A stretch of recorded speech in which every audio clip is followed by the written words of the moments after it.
یہ 26 اپریل 1986 کی بات ہے۔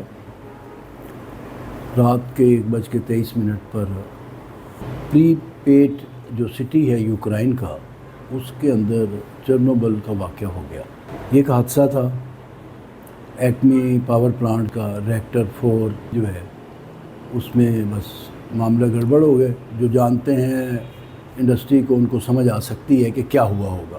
تو خیر اس میں فوری اسی وقت ہی سینکڑوں لوگ فوت ہو گئے، 3800 بندہ پہلے مرحلے میں، پھر بڑھتے آلموسٹ یہ کہتے ہیں کہ یہ تقریباً 5 لاکھ لوگ متاثر ہوئے۔ ایک ثانیہ بھارت میں بھی ہوا تھا اور بھوپال میں، اور اس میں جو گیس لیکیج ہوئی اور اس کی وجہ سے بہت بڑا نقصان ہوا۔ 2004 میں یوں ہوا کہ ایک وائرس آیا، کمپیوٹر اڑا کے رکھ دیا اس نے۔ اس وائرس کا جو نام رکھا ہوا تھا وہ تھا چرنوبل وائرس۔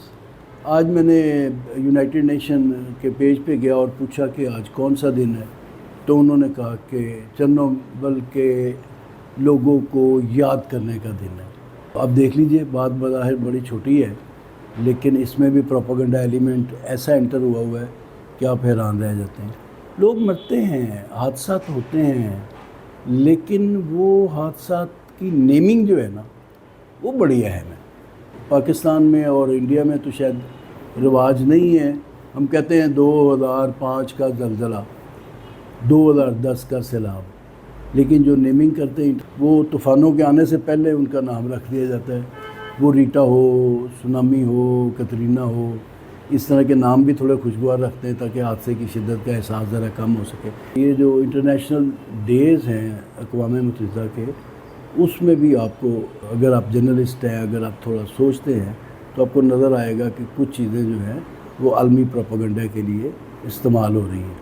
سلامت رہیں، ہم بہت یاد کرتے ہیں اپنے یوکرینین ان بھائیوں کو جن کی ڈیتھ ہوئی 1986 کو آج ہی کے دن، اور بڑا دکھ ہے۔ اس طرح کا دکھ بدھا اسمائلنگ پہ بھی ہوا ہوگا لوگوں کو کہ انہوں نے ایک واردات کا لمبا پلان بنایا، اور اس طرح کا دکھ جو ہے وہ لٹل بوائے پہ بھی ہوا ہوگا جس کا نام سلم بوائے اور فیٹ بوائے تھا۔ ایک ہیروشیما پہ گیا، ایک ناگاساکی پہ گیا، تو وہ ہمیں دن تو سارے یاد رہتے ہیں بلکہ سونے نہیں دیتے۔